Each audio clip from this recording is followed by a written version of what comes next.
E aí, pessoal, tudo bem? Bom, hoje nós vamos dar início ao estudo do DNA. Até agora nós falamos aí sobre as características herdáveis, cor do olho, tipo do nariz, a altura. Nós sabemos que as características hereditárias, elas são passadas dos pais para os filhos através do cromossomo, né? Os cromossomos, eles são formados por DNA. Então, o DNA é um assunto importantíssimo, é um assunto que cai nas provas. Então, nós temos que ter a ideia e saber do que o DNA é formado. Quais são os compostos químicos, os elementos químicos, qual é a composição química do DNA, ok? Então, nessas aulas, nós vamos falar sobre a composição química do DNA. Eu só gostaria de salientar que todos os seres vivos, eles possuem DNA no núcleo de suas células. Seres humanos, animais, plantas, todos eles possuem DNA. Nos produtos que nós usamos no nosso dia a dia, tem também DNA.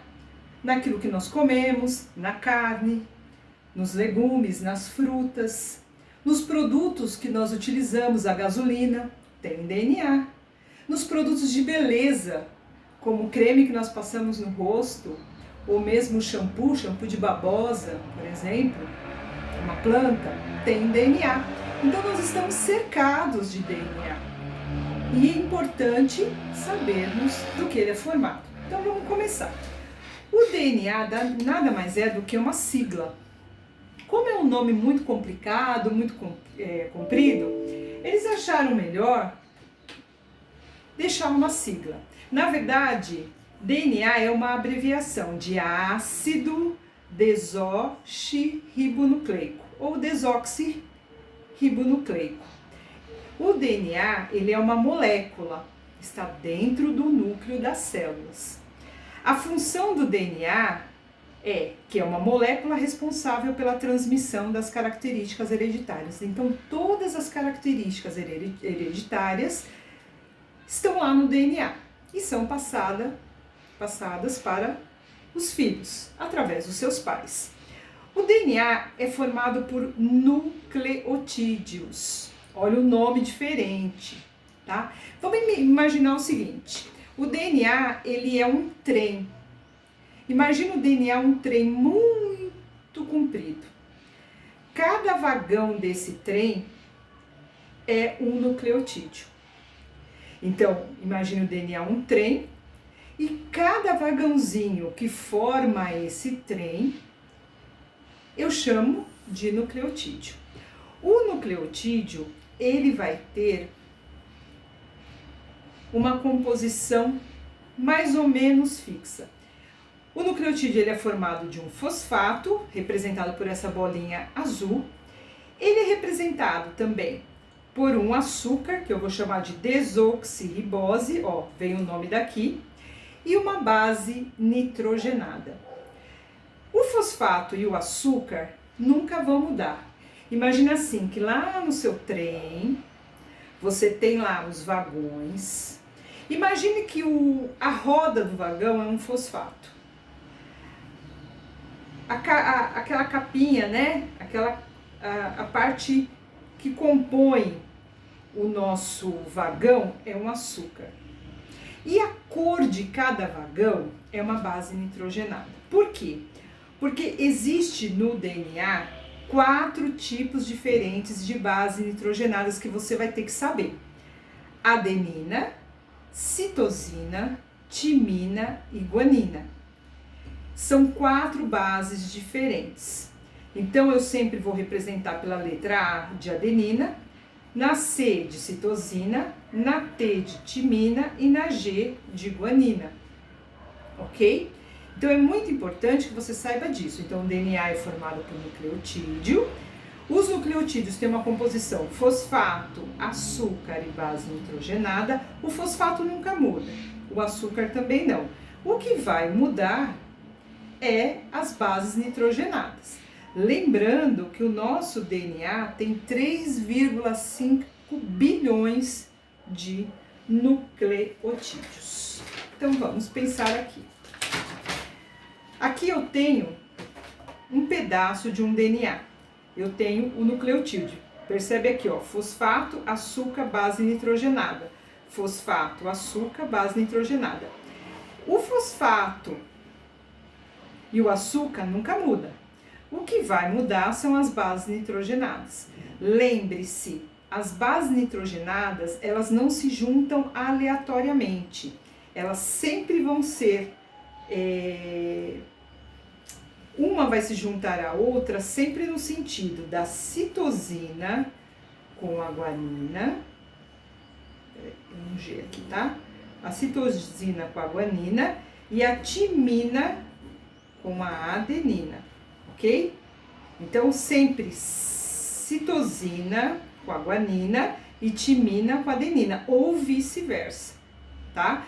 Nunca é diferente disso.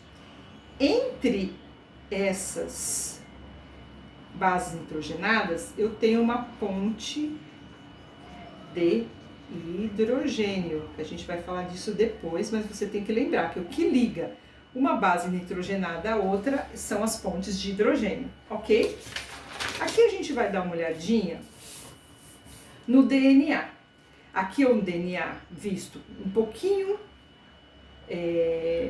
maior, e aqui, obviamente, como ele é formado por bases nitrogenadas, eu tenho uma parte menor.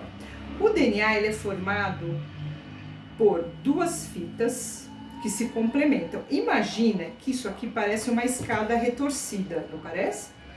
Você pega uma escada comprida, ok? E você vai retorcer ela.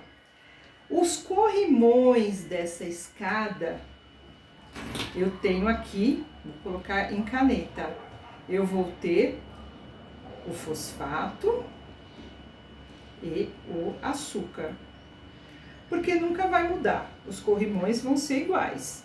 Então, tanto o corrimão desse lado quanto o outro, percebeu aqui, ó, são o fosfato e açúcar.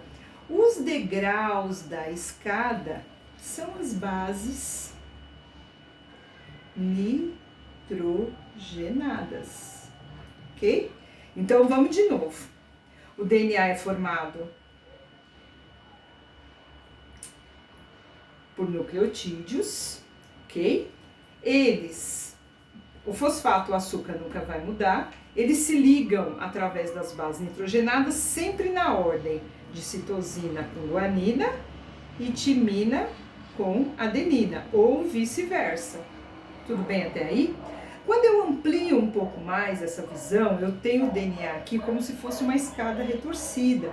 Se eu olhar lá no DNA, no microscópio eletrônico, etc, etc, eu vou encontrar um DNA como se fosse uma escada retorcida.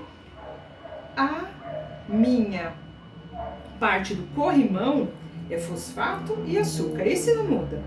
E as bases nitrogenadas, que são os degraus, são ou a citosina com a guanina ou a timina com a adenina.